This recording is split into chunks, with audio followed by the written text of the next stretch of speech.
Hechos de los Apóstoles, capítulo 2, versículo 46. Libro de los Hechos de los Apóstoles, capítulo 2, versículo 46.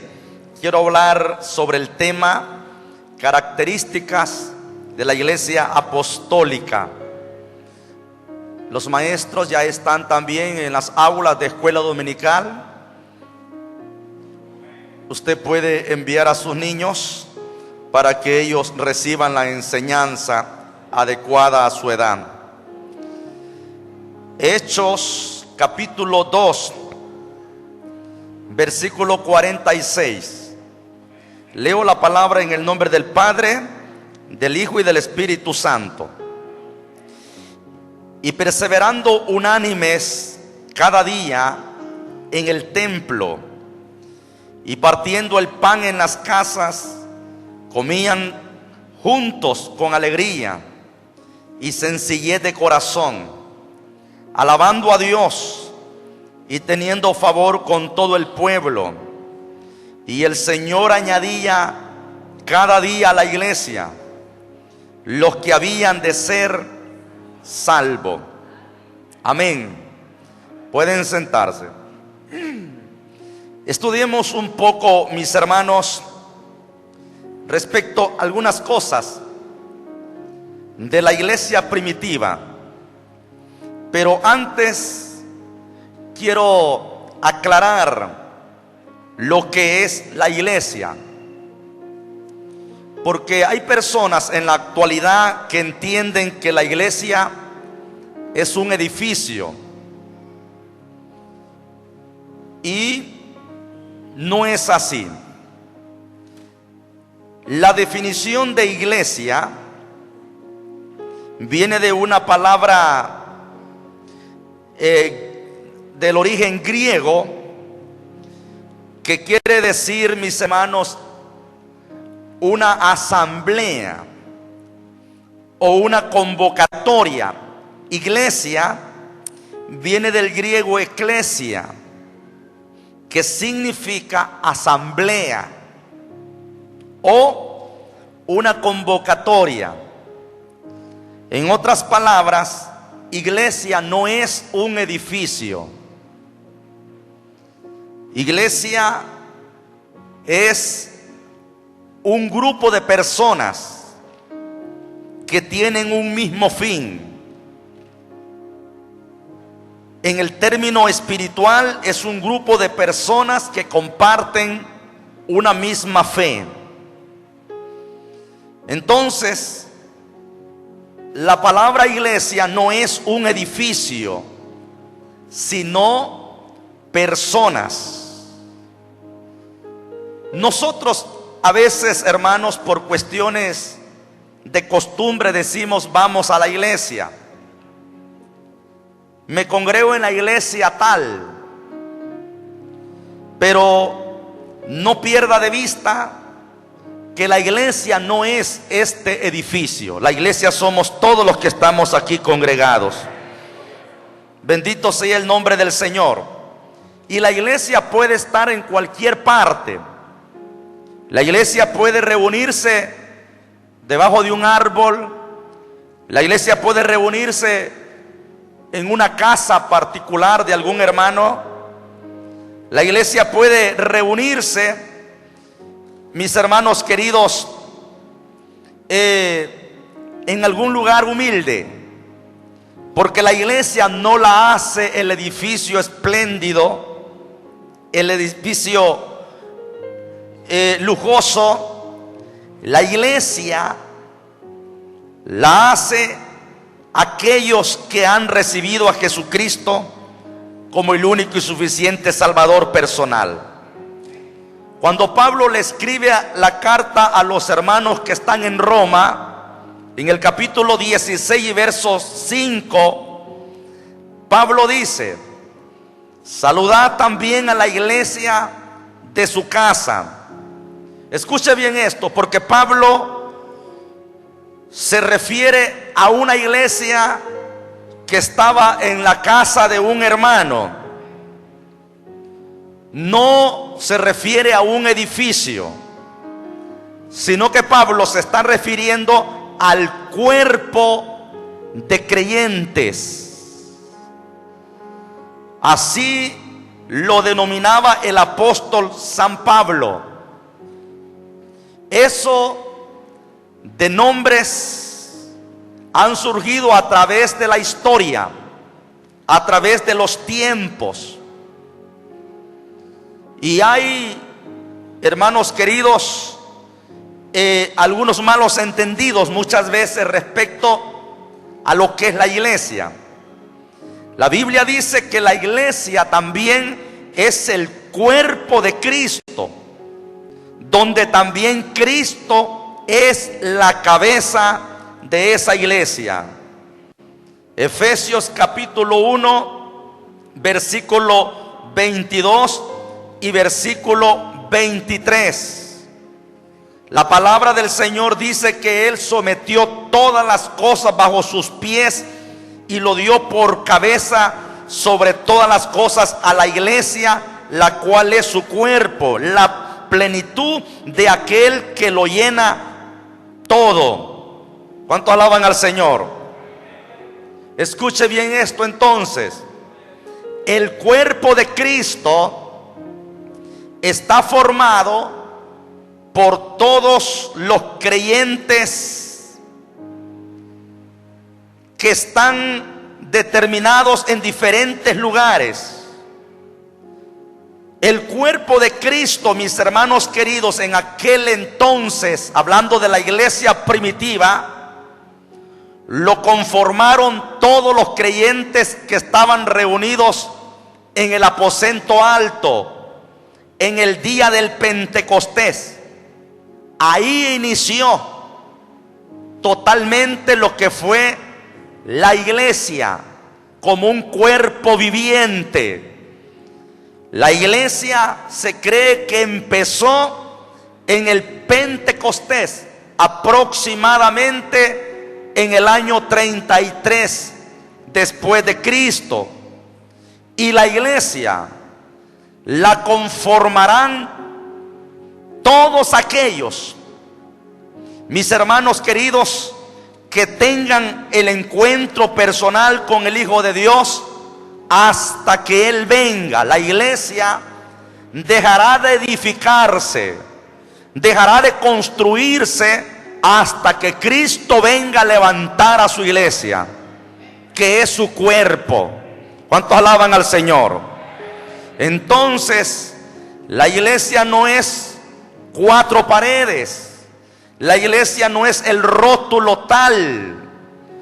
El hecho de que alguien esté en algún lugar no le asegura que esa persona puede tener la salvación o que pueda pertenecer completamente al cuerpo místico del Señor Jesucristo.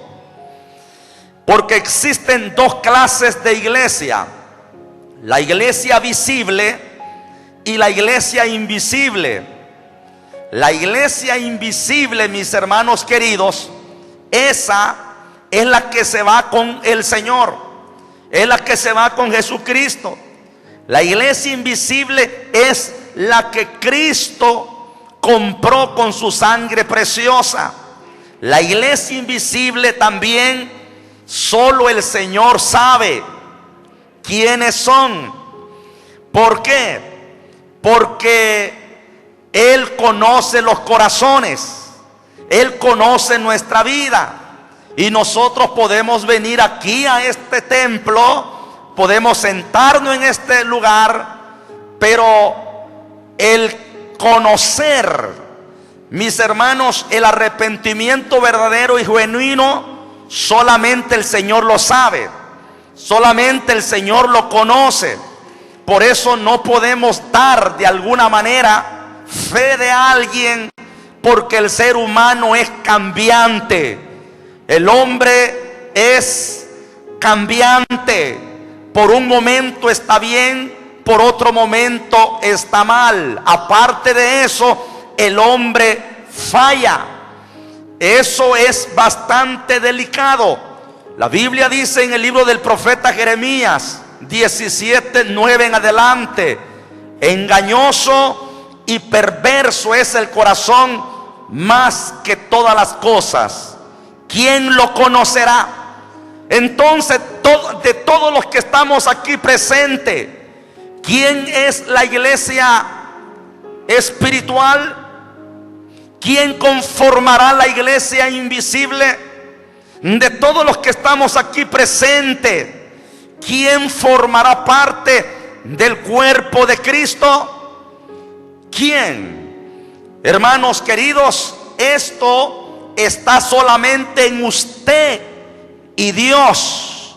Usted no puede estar diciendo que el hermano esto y esto y esto otro, porque usted no lo conoce. Usted no sabe cómo anda, cómo está, excepto que tenga tal vez una buena relación y ande para arriba y para abajo. Pero incluso llegamos a desconocernos hasta nosotros mismos.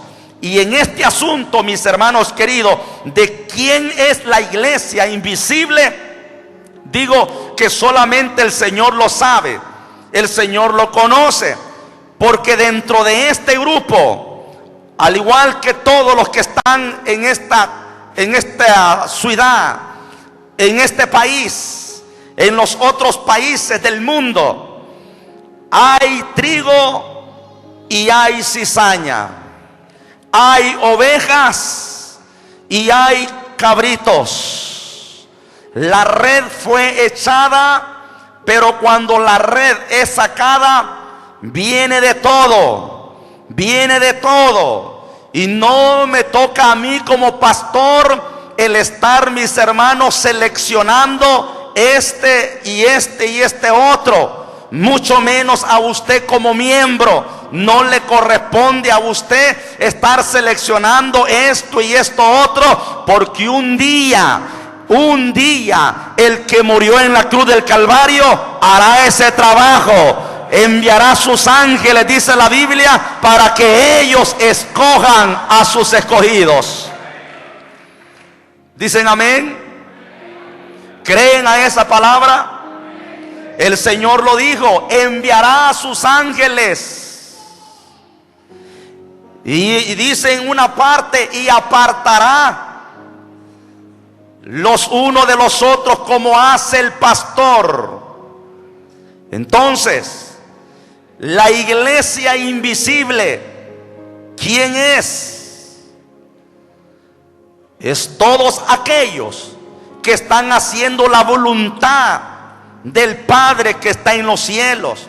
Si usted está haciendo la voluntad del Padre que está en los cielos, usted forma parte de esa iglesia.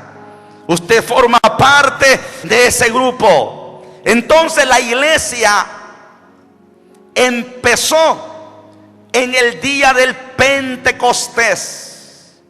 Nace la iglesia, el cuerpo de Cristo, y empiezan a añadirse a la iglesia todos aquellos que ponen la fe en Jesucristo como el único y suficiente Salvador personal. Pedro dijo en Hechos 4:12: en ningún otro hay salvación, porque no hay otro nombre bajo el cielo dado a los hombres en quien podamos ser salvos. No hay otro que pueda salvar, no hay otro que pueda redimir con su sangre, solamente Jesucristo. Él es el único. Entonces, mis hermanos queridos, todos aquellos que ponen su fe en Jesucristo, su fe en el Señor, no en el grupo, no en el ser humano, no en el hombre, en Cristo, vienen a añadirse. La Biblia dice que el Señor añadía a la iglesia los que habían de ser salvos.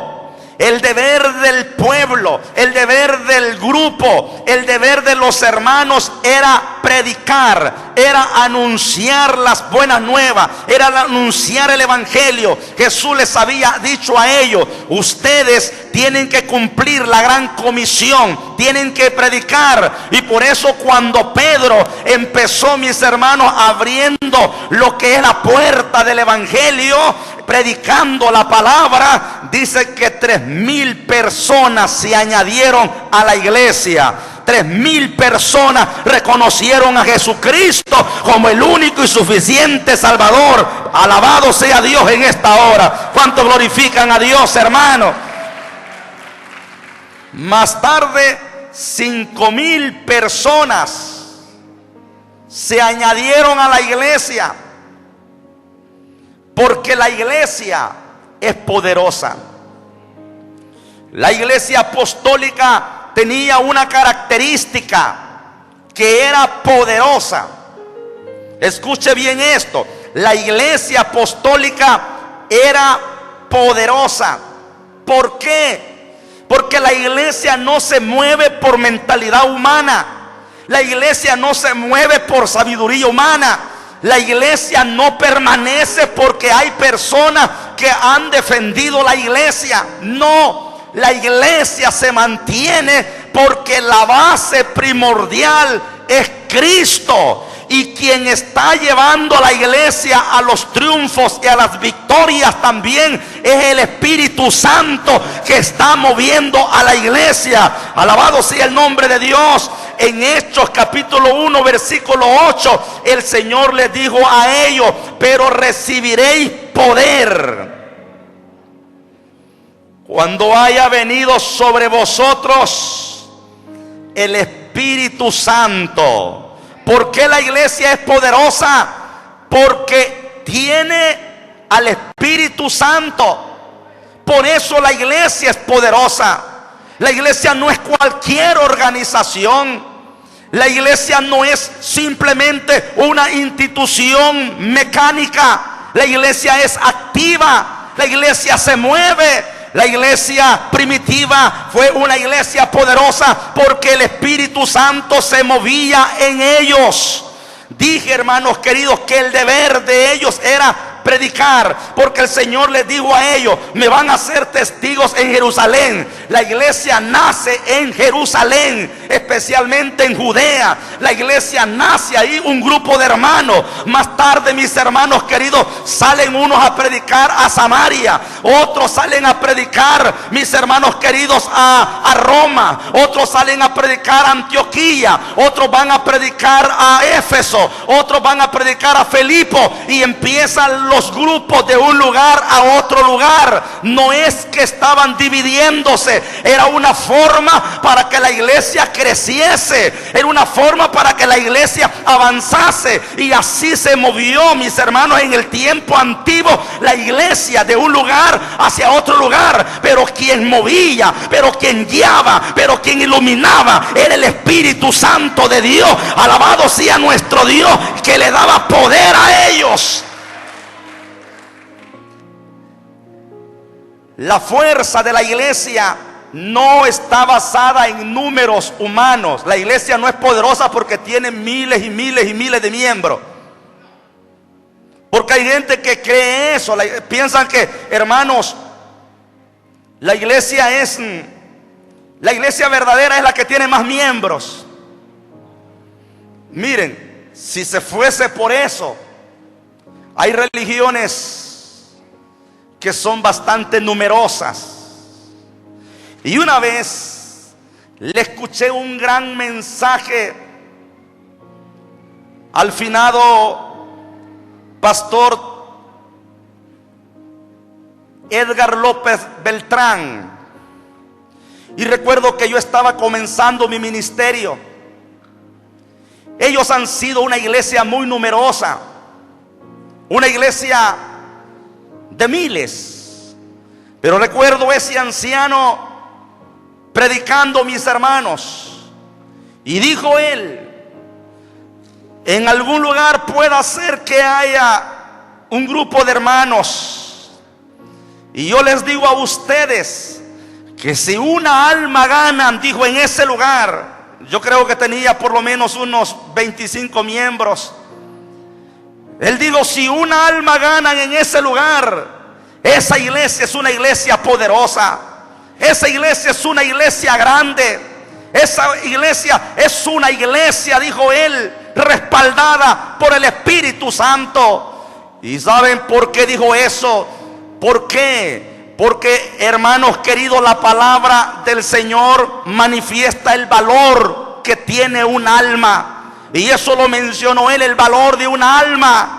El valor de un alma no se compra con dinero, no se compra con oro, no se compra con plata. Una alma cuesta, mis hermanos, no solamente lo que hay en esta tierra. Una alma no se puede comprar con los millones de dólares que hay en este mundo. Una alma no la puede comprar nadie de esta tierra. Solamente Jesucristo, con su sangre poderosa.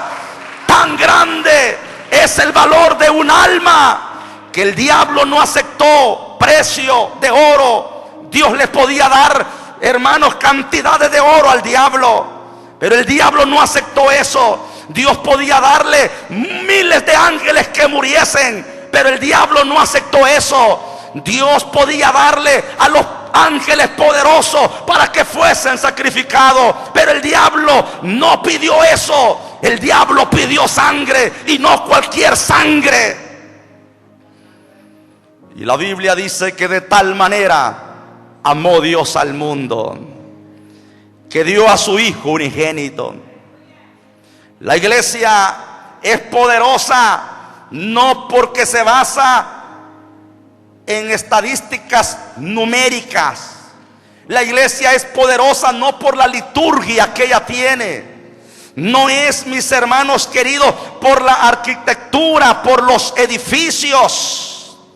No es por eso. La iglesia no es poderosa por los fundadores que tal vez vinieron como apóstoles y profetas. Reconocemos a varios fundadores que vinieron al país. El hermano Medios, el hermano Pilar Calderón, hermanos ancianos que fueron de nuestra iglesia, y así las otras denominaciones también. Pero me puedo resaltar más atrás, mis hermanos. Puedo hablar de aquellos grandes hombres que empezaron, los apóstoles, los padres de la iglesia. Puedo hablar de los grandes reformadores, pero la iglesia no es poderosa por los fundadores o por los reformadores que aparecieron en el siglo XV. Hermanos, no, la iglesia es poderosa porque tiene al Espíritu Santo, aleluya, ese poder que transforma, porque quien cambia es el Espíritu Santo. Si el Espíritu Santo no estuviera en este lugar, difícilmente estuviéramos en una misma mente y un mismo parecer. Y algunas veces, perdona la expresión, se nos chollan las tejas, pero el Espíritu Santo vuelve a componerlo para que nosotros sigamos, hermano, y somos conducidos gracias al Espíritu Santo. Difícilmente podemos someternos delante de la presencia de Dios y poder seguir, hermanos, un orden si el Espíritu Santo no estuviera con nosotros. Pero la iglesia está siendo dirigida por el Espíritu Santo. No es un hombre total. Es cierto, yo estoy acá, yo planifico todas algunas actividades, pero quien va adelante es el Espíritu Santo. Y por eso siempre clamamos que el Espíritu Santo nos ayude, que el Espíritu Santo nos bendiga, que llene a la iglesia para que se sienta, mis hermanos, ese gozo. Entonces, la iglesia primitiva no fue una iglesia enfermiza. La iglesia primitiva no fue una iglesia enclenque. La iglesia primitiva no fue una iglesia anémica. La iglesia primitiva no era una iglesia que cuando tronaba nadie salía. La iglesia primitiva no fue una iglesia desanimada diciendo hoy no voy a ir al culto, hoy me voy a quedar. La iglesia primitiva no. La iglesia primitiva no solamente era palabras, tampoco, no. La iglesia primitiva era gente de acción, gente que se movía. Dice la Biblia que no cesaban por las casas, en el templo, en todos lugares, predicando, anunciando el evangelio de nuestro Señor Jesucristo. No tenían los predicadores estos sonidos que tenemos, no tenían los cantantes este sonido que tenemos, no habían pistas, no habían cuestiones de esas, pero la iglesia se movía con el poder del Espíritu Santo. Alababan a Dios, y cuando alababan, el lugar donde estaba temblaba, porque habían hombres y mujeres que adoraban a Dios de corazón.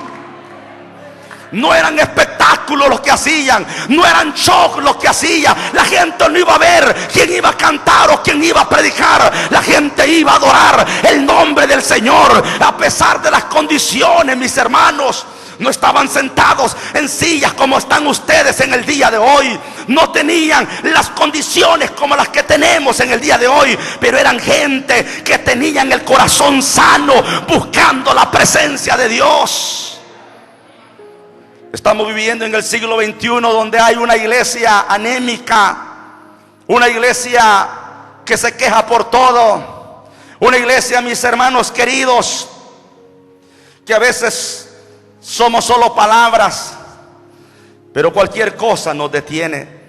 No accionamos como tenemos que accionar. La iglesia apostólica, aparte de ser una iglesia, hermanos, poderosa, era una iglesia reverente a su nombre. Hechos capítulo 5 versículo 11. Y vino gran temor sobre toda la iglesia y sobre todos los que oyeron estas cosas. La iglesia primitiva era una iglesia reverente. Había temor. Había, mis hermanos, un espíritu de respeto en sus reuniones. Hay hermanos que se han enojado algunas veces porque se le ha llamado la atención a sus niños, porque a veces lo dejan andar para un lado y para otro lado. Hay hermanos que se han enojado algunas veces porque se le ha llamado la atención para que estén aquí en el culto, en la iglesia, y no se queden hablando, platicando, o salgan a platicar, hermanos queridos, porque no es a eso. Eso se llama irreverencia. Hay hermanos que se han sentido mal cuando se les ha llamado al orden, cuando están platicando y de repente, hermanos, se les dice que pongan atención. ¿Por qué? Porque en el siglo XXI tenemos una iglesia irreverente a la palabra. Cualquier cosa nos distrae, el teléfono nos distrae, cualquier cosa nos hace irnos, hermanos, salirnos, y hay una irreverencia. Pero la iglesia primitiva del ayer era una iglesia reverente, que donde estaba el cuerpo estaba el espíritu, estaba el alma, estaban adorando la gloria de Dios. Dele fuerte ese aplauso al Señor. Adoraban a Dios con todo su corazón. No estaba el poco de carne ahí sentado y el alma o el espíritu por otro lado. La iglesia primitiva no, estaba en un cuerpo, alma y espíritu. Muchos de nosotros, el cuerpo está aquí, pero la mente está en otro lado. La mente está en tantas cosas. Hermano, la iglesia primitiva se caracterizó por la reverencia que tenían, el respeto a la palabra, el respeto a la palabra. Hay padres que dejan que sus niños hagan lo que quieran, lo que quieren con la Biblia, la rompen, la arrugan, se la tiran al suelo.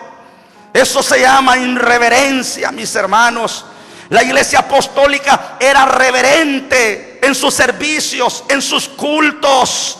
Hoy en día muchas congregaciones se caracterizan por lo que tienen y algunas veces la extravagancia en la forma, mis hermanos queridos, que piensan agradar a Dios, haciendo de los cultos espectáculos, haciendo de los cultos entretenimientos, poniendo muchachitas por enfrente para que estén bailando, poniendo gente, mis hermanos, ahí que se mueva, para que la gente se mueva, para que la gente salte, para que la gente brinque, y que todo eso, porque muchos quieren, hermanos, o piensan que eso es avivamiento, y eso es que la gente está en el juego. No, no, la gente estará en el juego cuando viva en santidad, cuando viva la palabra, cuando adore a Dios, cuando ore al Señor, cuando ayune, cuando busque la presencia, cuando perdone, cuando se arrepienta. Entonces habrá avivamiento.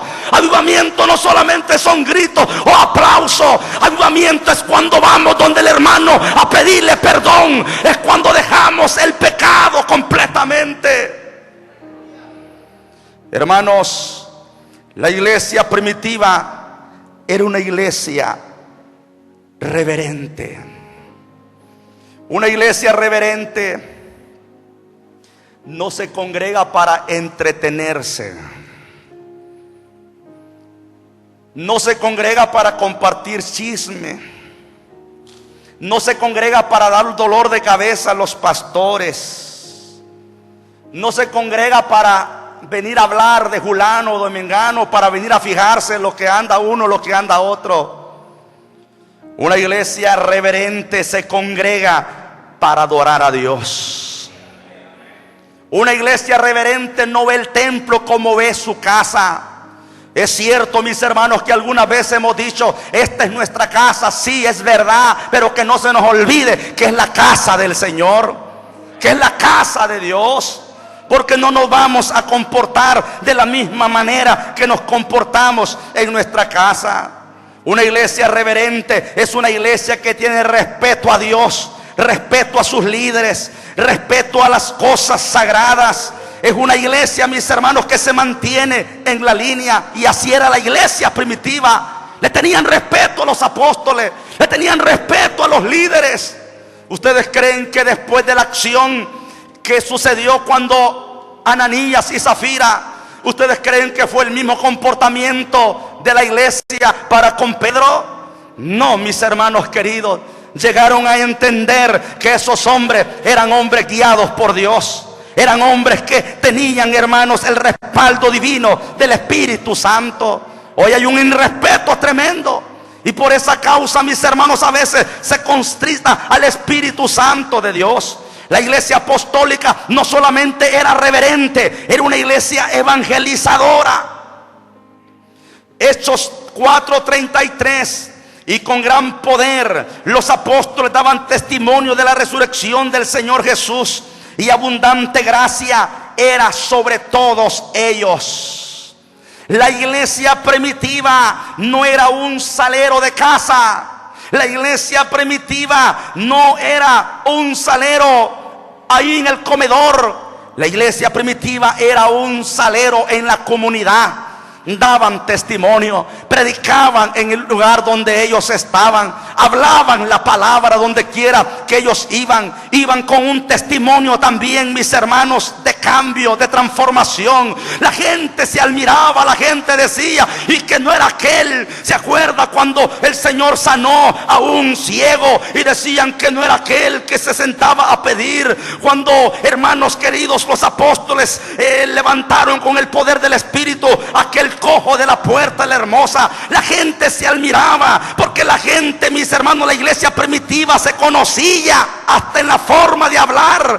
Pedro se distinguía y decían, tú eres uno de ellos, porque hasta la forma de hablar te compromete. La iglesia predicaba de diferentes maneras. La iglesia tiene un ministerio de ambulancia y un ministerio de hospital. Los encargados de andar jalando a los enfermos, de andar trasladando a los quebrados, hermanos queridos, de andar recogiendo a todos aquellos que están en condiciones críticas, es la iglesia. Y la iglesia es usted, la iglesia soy yo. Vuelvo a repetir, no son estas 4 paredes, es usted. Tenemos que hacer la obra no tenemos que sacar gente de la iglesia, mis hermanos, porque es más fácil a veces sacar a alguno de la iglesia que traer uno para la iglesia. Y eso se da a veces. Entonces nosotros tenemos un ministerio de ambulancia, espiritualmente hablando, de hospitales, restaurar al caído, restaurar al débil, fortalecerlo, ayudarle. Ese es el ministerio que el Señor nos ha dado. La iglesia no debe de entretenerse, como dijo alguien, escamando pescado. No debe de entretenerse sacando las escamas a los pescados, sino que debe de ir a pescar. Y esto, mis hermanos, debemos hacerlo de diferentes maneras. Y aquí lo estamos haciendo de varias formas. Hemos hecho eventos evangelísticos. Hemos hecho, hermanos, están los grupos de crecimiento, el evangelismo personal, el repartimiento de tratados de diferentes formas. Pero tenemos que hacer la obra, porque la iglesia primitiva, esa era una de las características. No es que andaban peleando un grupo con otro grupo. No es que la iglesia de Antioquía estaba mal con la iglesia de Jerusalén, o la iglesia de Judea, o la iglesia de Roma, o la iglesia de Filipo. No, cada quien tenía sus cosas por ahí. Pero la misión de ellos era predicar a Jesucristo, anunciar a Jesucristo. Otra característica de la iglesia apostólica es que era una iglesia sanadora. ¿Cuántos alaban al Señor? Era una iglesia sanadora. ¿Por qué? ¿Quién era el que sanaba? Cristo. ¿Quién era el que andaba con ellos? Cristo andaba con ellos, hermanos queridos. El Espíritu Santo les había dado poder. El Señor les dijo: yo los envío a ustedes y van a ir a sanar enfermos, a limpiar leprosos. Ustedes lo van a hacer no porque ustedes tienen el poder, yo les voy a dar el poder a ustedes. Y el Señor dijo: yo voy a estar con ustedes todos los días hasta el fin del mundo. Y San Marcos capítulo 16 verso 17 dice que estas señales seguirán a los que creen. En mi nombre echarán fuera demonios, hablarán nuevas lenguas, si tomaren cosas mortíferas no les hará daño, sobre los enfermos pondrán sus manos y sanarán. Le pregunto en esta tarde: ¿cree usted que podemos hacer eso, hermano? En el nombre de Jesús lo podemos hacer, porque Jesucristo es el mismo ayer, hoy y por todos los siglos. Él no cambia. El problema es que la fe nuestra no nos alcanza. Y yo a veces he dicho: hermano Julano y Julano, vaya a poner mano, ponga mano. Yo no sé por qué a veces tal vez no hay ese valor, no hay esa forma, no sé qué es lo que pasa. Pero la iglesia apostólica era una iglesia sanadora. Dice la palabra del Señor en Hechos 5:15, tanto que sacaban los enfermos a las calles. Mire, oiga, tanto que sacaban los enfermos en las calles y los ponían en cama y lecho, para que al pasar, oiga, para que al pasar Pedro, a lo menos su sombra cayese sobre alguno de ellos. Y aún de las ciudades vecinas muchos venían a Jerusalén trayendo enfermos y atormentados de espíritus inmundos. ¿Y qué dice la palabra? Y todos eran sanados. Hermano, la iglesia primitiva era una iglesia poderosa, era una iglesia reverente, era una iglesia evangelizadora, pero también era una iglesia sanadora. Había poder en ello. Cuando la iglesia se reunía, mis hermanos, a orar, a clamar, cosas grandes sucedían. Y la Biblia dice que a lo menos la sombra de Pedro, a lo menos cayese sobre alguno de ellos. Y cuando la gente se dio cuenta que en Jerusalén había una iglesia de poder, había un grupo de gente que hablaban de Jesús de Nazaret y hacían milagros y hacían sanidades, la gente se movió de todas partes trayendo enfermos a Jerusalén, para que al pasar Pedro, a lo menos su sombra fuese puesta sobre alguno y ellos recibían sanidad. ¿Cuántos alaban la gloria del Señor? Les aseguro, mis hermanos queridos, que si en este lugar se manifestase estas cosas, les aseguro que no caberíamos en este templo. Les aseguro que si en este lugar pasase algo sorprendente, fuéramos noticia. Les aseguro que si este templo se encendiese, mis hermanos, Fuéramos noticia no solamente aquí en Santa Rosa, fuésemos noticia en otros lados, que el templo de Treminio agarró fuego, a ver quién le dio fuego, pero todo está chachironado por ahí. La gente hablara de este lugar, la gente dijese cosas, hermanos queridos, pero que no, tal vez no va a agarrar fuego físico, pero puede agarrar fuego espiritual. El Espíritu Santo se puede mover y puede haber en su vida poder, y puede levantarse como un siervo y una sierva del Señor. Yo no sé cuántos de ustedes anhelan eso, hermanos. Y yo lo deseo. Yo no he venido a este lugar a pasar el tiempo. No vengo aquí, mis hermanos, a entretenerme. No vengo a pedir gusto. Vengo a adorar al Señor, a buscar la presencia de Dios. Venga con ese espíritu usted, que cosas poderosas van a suceder. Les aseguro que si aquí, cuando el hermano Teófilo pusiese la mano sobre algún paralítico y se sanase, anduviesen hablando de él. Aquí tenemos al hermano Cristian. Él necesita un milagro y estamos orando por eso. Pero les aseguro, mis hermanos queridos, que si algo sucediera sobrenatural, si algo sucediera sobrenatural, viniesen de todas partes. Pero como no sucede cosa sobrenatural, como la cosa sigue normal, y va a seguir normal mientras su vida siga normal, mientras mi vida siga normal, mientras no haya, mis hermanos, una entrega, mientras no haya una dedicación, mientras no haya una limpieza en nuestro corazón, las cosas van a seguir normal.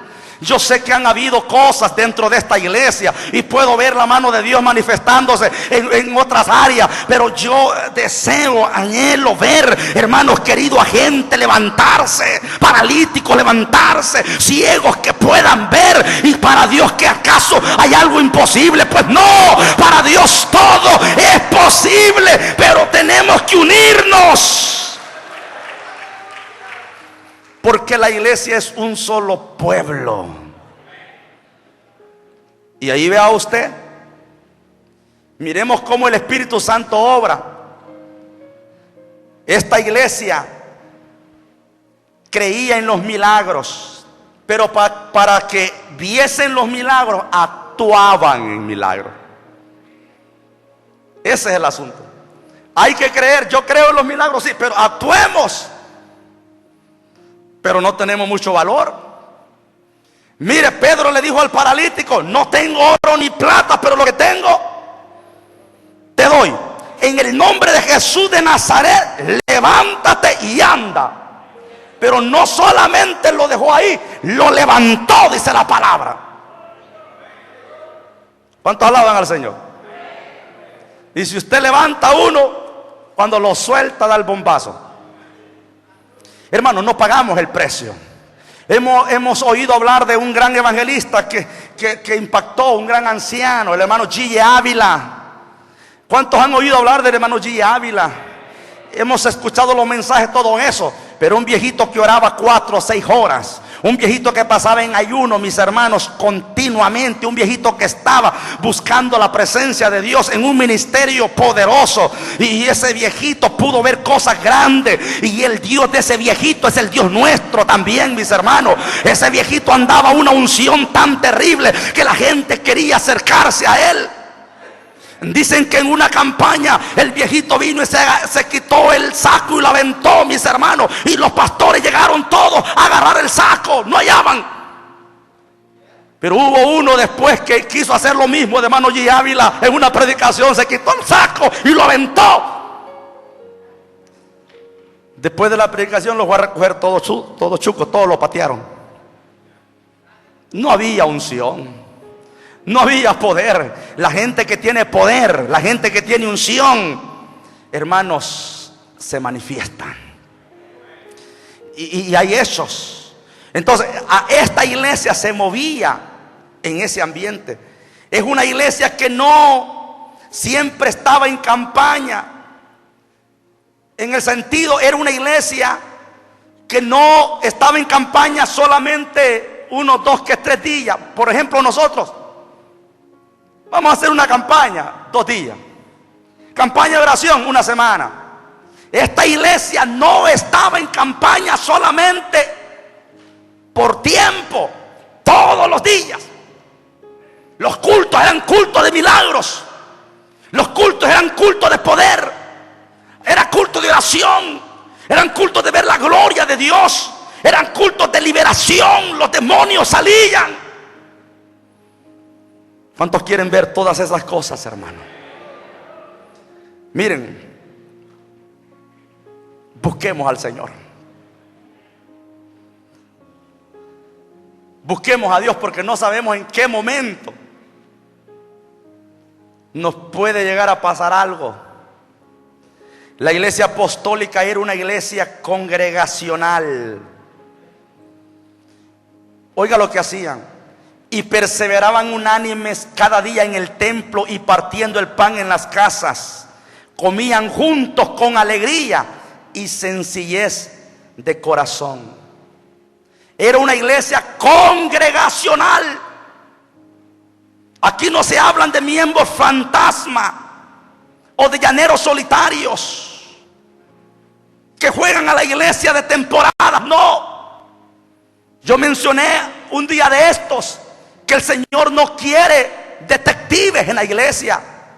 El Señor no quiere agentes secretos en la iglesia. Nunca se revelan que son cristianos. Nunca se dan a conocer que son cristianos. Todo el tiempo la gente lo ve los mismos, amargados, peleones. Y por eso es que a veces no se quieren dar el color de lo que son. Esta iglesia no era una iglesia de esa. Se habla de una iglesia que se reunían todos, hermanos queridos, juntos, pegados, unos con otros, buscando la presencia del Señor. Y no solamente los domingos eran los cultos que llevaba la gente, porque hoy nosotros vemos una buena cantidad de hermanos acá. Y eso vaya a verlo en todas las iglesias. Vaya a verlo en todos los templos.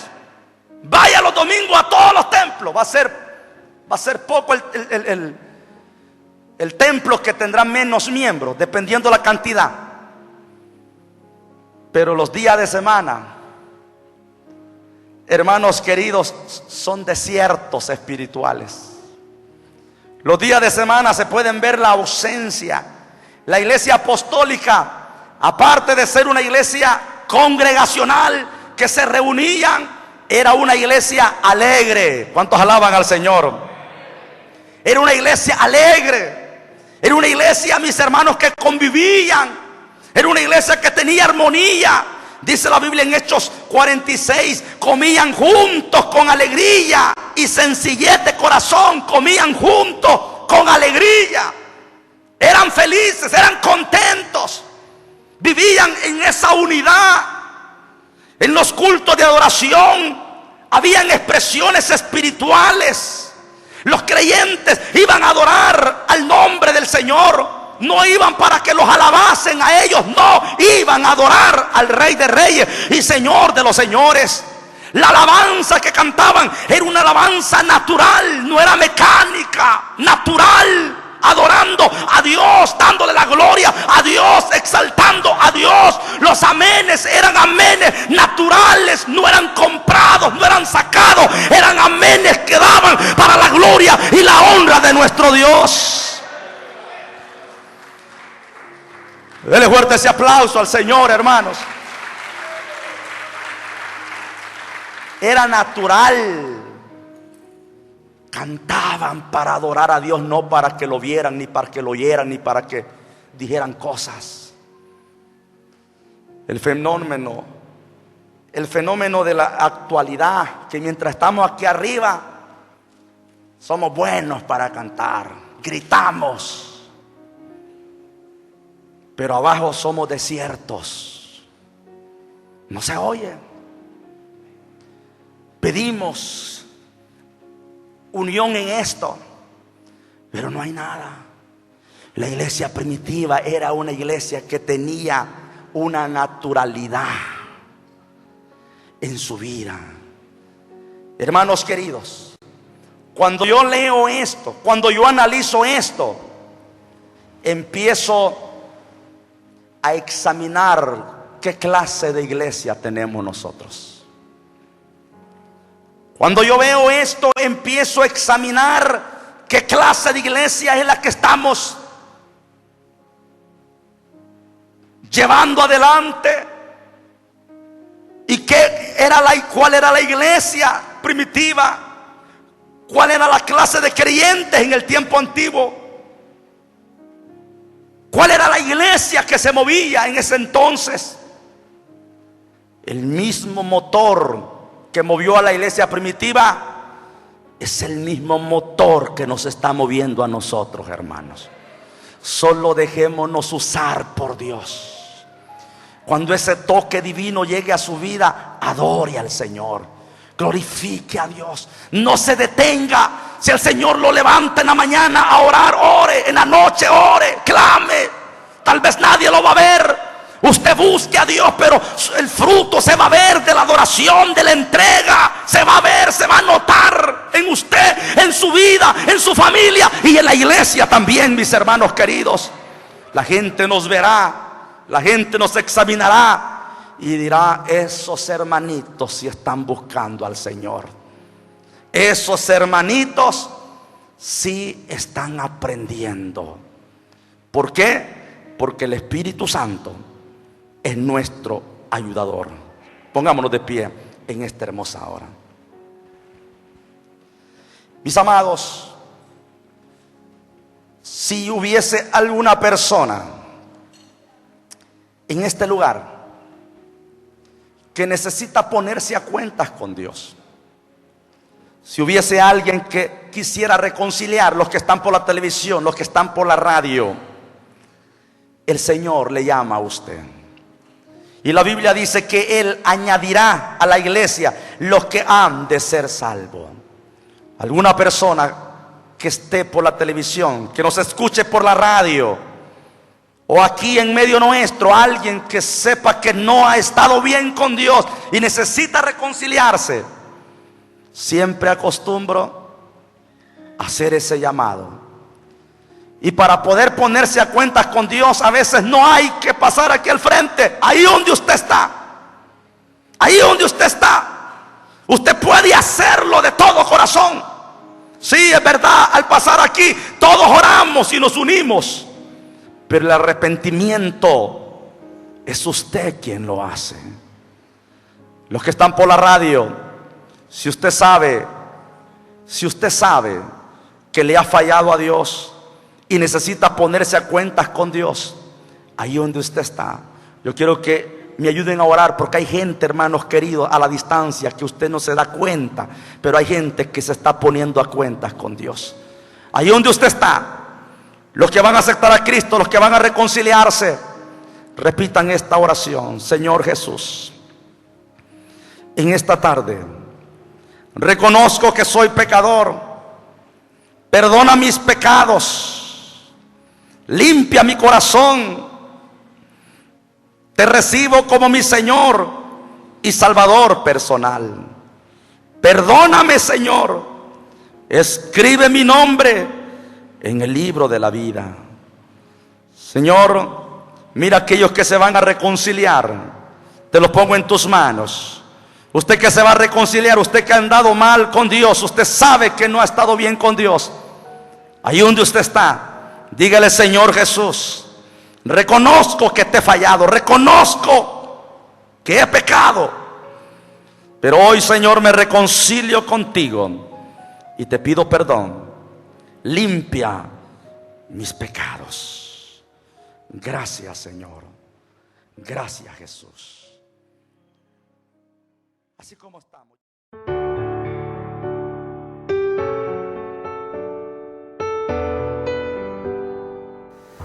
¿Has escuchado la palabra de nuestro Dios?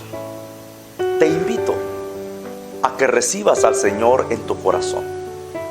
Repite conmigo la siguiente oración: Señor Jesucristo, reconozco que soy pecador, creo que eres Dios y que moriste en la cruz por mis pecados. Me arrepiento y te pido perdón. Límpiame con tu sangre preciosa. Escribe mi nombre en el libro de la vida y séllame con tu Espíritu Santo. Amén. Si has hecho esta oración, hoy eres hijo de Dios. La palabra del Señor dice en San Juan capítulo 1 versículo 12: mas a todos los que le recibieron, a los que creen en su nombre, les dio potestad de ser hechos hijos de Dios. También las Escrituras dice en Romanos capítulo 10 versículo 9 que si confesares con tu boca que Jesús es el Señor y creyeres en tu corazón que Dios levantó a los muertos, serás salvo. Porque con el corazón se cree para justicia, mas con la boca se confiesa para salvación y vida eterna. Te invito a que te congregues en alguna iglesia cristocéntrica o visítanos a nuestra iglesia. Iglesia Evangélica Apóstoles y Profetas del Salvador, en Colonia Treminio. Te esperamos. Dios te bendiga.